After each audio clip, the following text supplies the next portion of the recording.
Hi, this is Dr. Otto Janke for the Empire Longevity Podcast. Let's take a look at some of the things that you and I, as a species, have in common and what humans are doing to actually extend their longevity.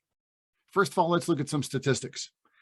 The oldest human that's on record to have lived, according to the criterion, the longest human lifespan is that of Jean Guillaumet of France, who was born in 1875 and died in 1997, who lived to the age of 122 years and 164 days.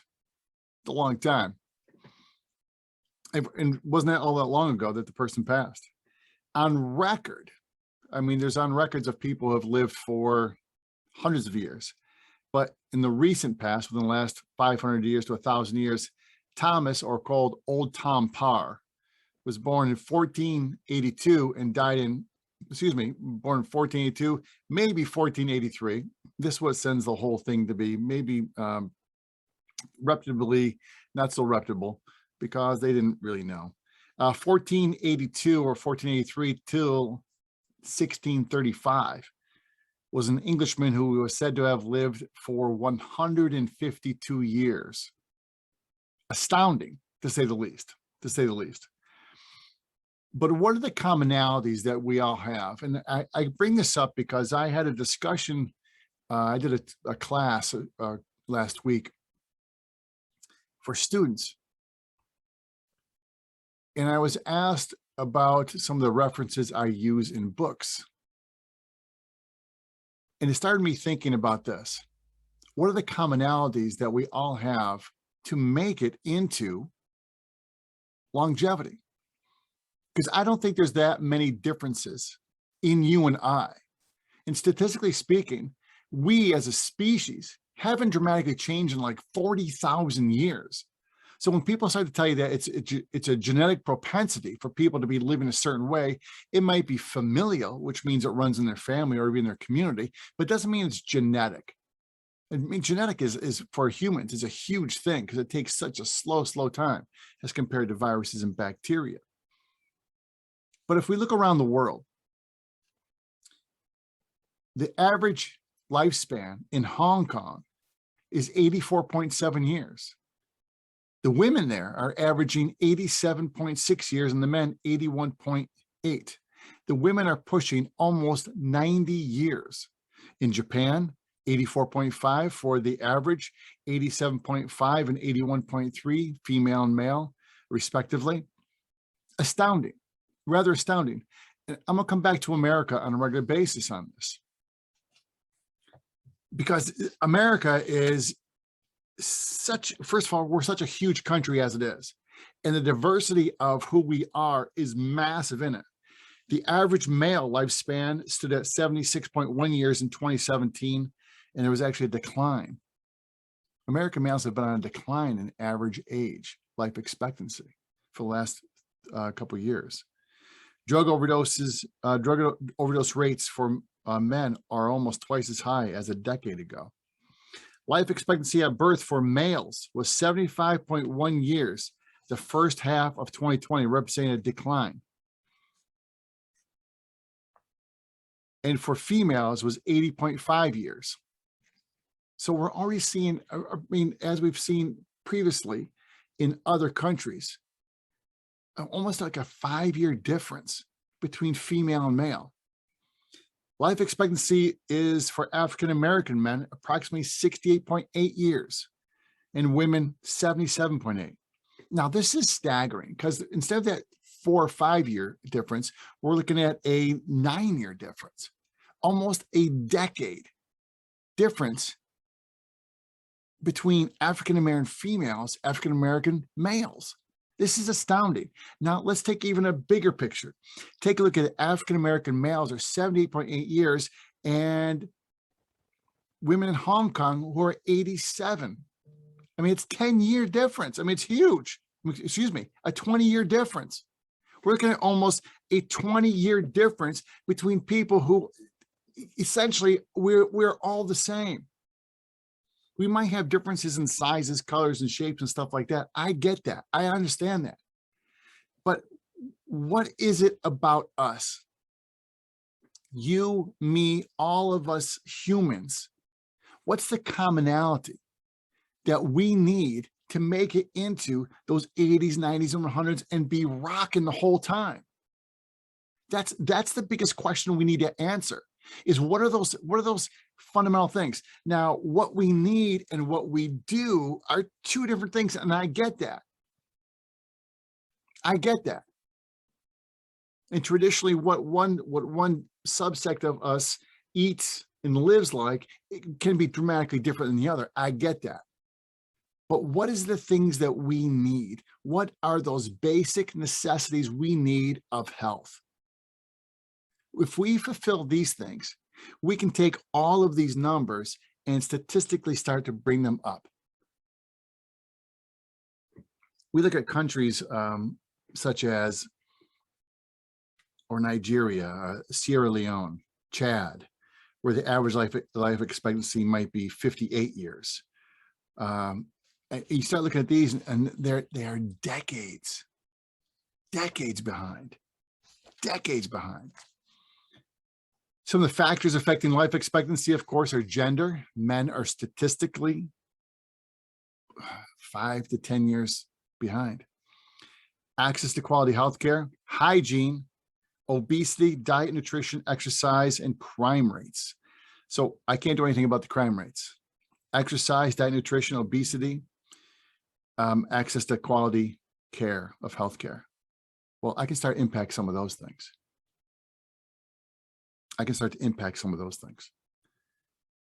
Now, even in America,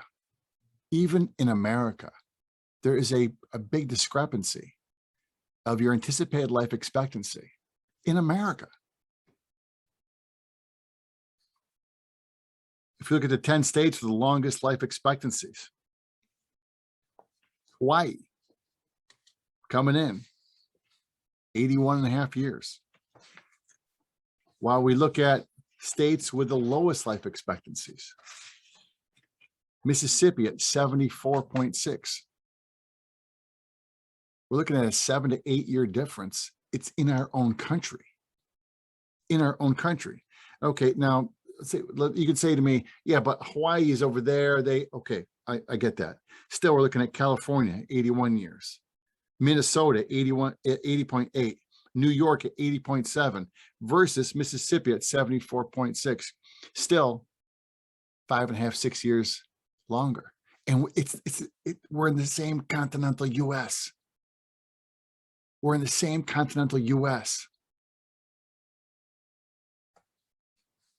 I find it just staggering. There's just such a discrepancy between all of this. I understand that there's going to be the Japanese and the men and women in Hong Kong are going to be different than Americans. I can understand that. But even with our own country, and what are those commonalities that you and I need to fulfill to get us into those 80s and 90s going to be rocking? I mean, let's be realistic. In our lifetime, the men and women of Hong Kong and Japan are going to be pushing on the average of 90 years. The women in Japan and Hong Kong are going to be there in 10 years, 5-10 years. They're going to be there pushing 90 years as an average. One of the things we've seen in America is, except for during COVID, is our lifespan was growing, but our health span was not. And that discrepancy of those years is what costs us all of our healthcare monies. That years, we need to decrease those years, but keep on expanding. See, we should be able to keep on expanding our lifespan, but also keep on expanding our health span also. So that discrepancy, that gap is nothing ultimately. So what are those things? What are those things that you and I can do that we need to fulfill on a regular basis to make sure we're reaching there? Well, one is we need to, quite frankly, get down into the basis of eating just fuel, that food that's going to be able to nourish us, number one, protect us, help us heal, and energize us. And that doesn't come in a package which sits on the shelf for months on end. you've heard me say many times before, I spend 90% of my shopping in the produce section. In the produce section, I try to find different vegetables or fruits to have on a regular basis. And guys, I'm in rural upstate New York. I have no better access than any of you to foods. And what I also do is recipes I find is being a veg head myself, find the recipes, different foods, vegetables, and spices and herbs. Fantastic stuff. It's astounding. It's astounding how traditionally limited our foods have been in spices in America, as a country as a whole. Yeah, there are pockets which have done much, much better, but as a whole. So one is we need to really get down to a basis of eating not just food, but eating nutrient dense food. Where do you find that? In the produce section of the grocery store. It's always been there. It hasn't changed. Number two is we need to get motion. Motion. You want to call it exercise, I'm going to call it motion, because I don't care what it is. Motion, moving. The magical number right now is 150 minutes a week. 150 minutes a week of moderate exercise. And by the way, when they talk about moderate exercise, it's not going out and working out with me. It's walking 30 minutes a day at a good pace. 5 days a week. We'll give you the weekends off. 5 days a week. 30 minutes a day. That's not hard. Get a dog. Go buy a dog and get the dog walking also. You're going to have a healthy dog. You can be healthy. You and the dog will become best friends.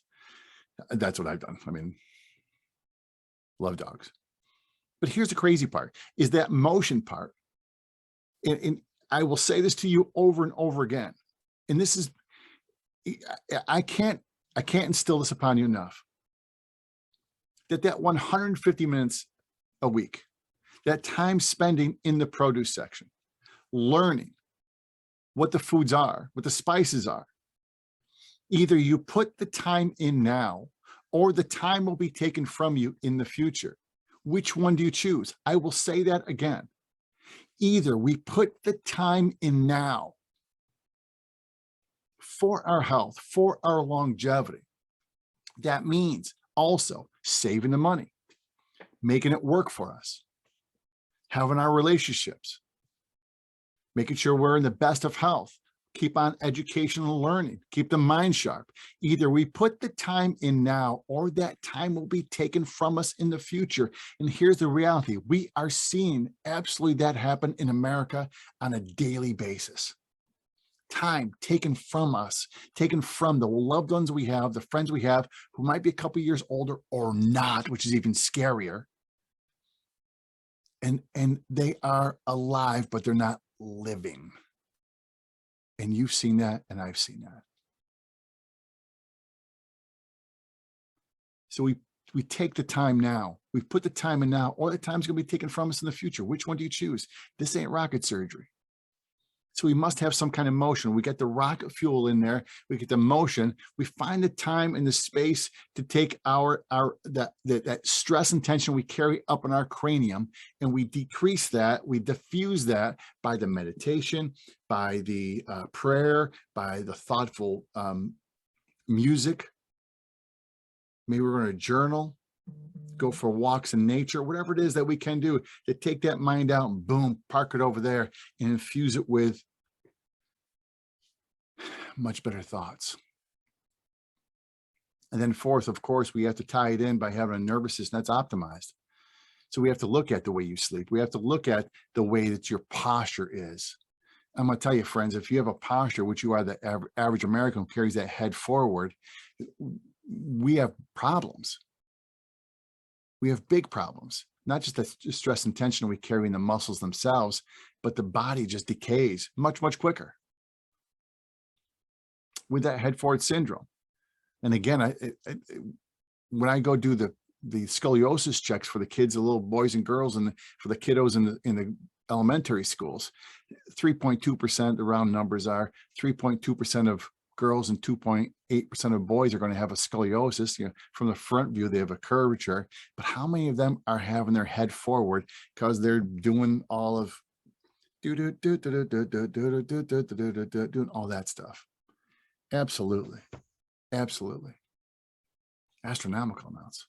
When I first started practicing 29 years ago, was Mrs. Johansson. Mrs. Johansson was the one woman who was 80 years old, by the way, who had her head forward. Now it's everybody. So sure seems like it. So we look at this and say, what are the commonalities? What are the commonalities we can do to push us all push that whole train of us as humans to be around better longer, around better longer? Because here's the reality. Who wants to be around longer if you're not going to be better? And that's why when I ask people, and I ask them in my practice, how long do you plan on being around? It's so astronomically, it's much shorter than what any of the numbers are on these papers. It's much shorter. It would astound you and scare you all at once. You're like, why is that? And they will say to me over and over again, it's because I've seen how my parents go out and I don't want to go out like that. I've seen how my parents go out. I've seen them their last 5-10 years, and I don't want to do that. So I'd much rather cut my life short than have to go through that. Astronomically scary. And I ask them, as I will ask you, what if we could improve you to make those years better and longer? And they always say, that'd be nice, but. And it's always that's the scariest. Frightening, absolutely frightening, frightening. So what can we do? The commonality is this. There's a commonality between all of us on the planet. As a species of humans, no matter where you live, we all have some things that are common. All things are common. One is we have to get down into rocket fuel. What's the best foods for us? Not the ones that are convenient, not those foods that we'd like to have, not the ones we call comfort foods, which are bullshit anyways, not that. It's what are the foods we need to make us, help us repair, heal, have decreased cancers, have our immune systems just rocking, have our brains function at its best. What are those foods? Second of all, what kind of motion can we do on a regular basis? In Empire Longevity, we talk about the 5 aspects of motion. 30 minutes a day, folks. 3, how can we get in that state that we take that mind and we're going to park it over there so we can bring in the new, healthier stuff? And 4th is, how do we integrate a nervous system that's optimized so you built better? So when we add in those other aspects, they all function better. These are the commonalities we all have. We all need them. We all need them. We always have. Now we know how to just diagnose it better and take a look better and then get you to work better also. And here's the absolute ironic part of it all. None of this is hard. None of this is hard. None of this needs extensive training. None of this needs extensive education. You can look it up like you're watching me on the computer right now. You can look all this stuff up on a regular basis. I asked students the other day, I said, if I asked you on your phone right now, this half of the class, give me the top 10 foods which you know are the most harmful for you. This side of the class, give me the top 10 foods which are actually bona fide healthiest things for you. I said, hurry up and go. Tell me when you're done. Boom, boom, hand, in fractions of a second. And there were pages and pages and pages and pages of the stuff which showed page after page of the best foods, worst foods. I said, how is it in this day and age? How is it in this day and age when you came up with that in point something of a fraction of a second, 0.14 seconds? How is it that we are misinformed about this? How is it we do not know about this? How is it at this day and age? When I was taking the president's physical fitness tests and failing them in grade school because I couldn't do pull-ups, how is it we do not know about moving 150 minutes a week?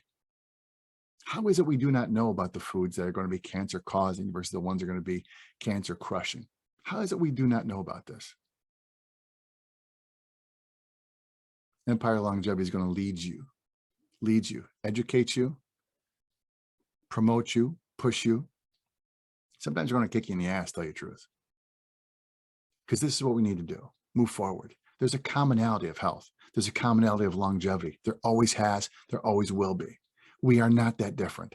We are not 20 years different. We are not 20 years of lifespan different. Let's help you make those next decades your best decades. I'm Dr. Otto Janke. Thank you for being part of the Empire Longevity Podcast.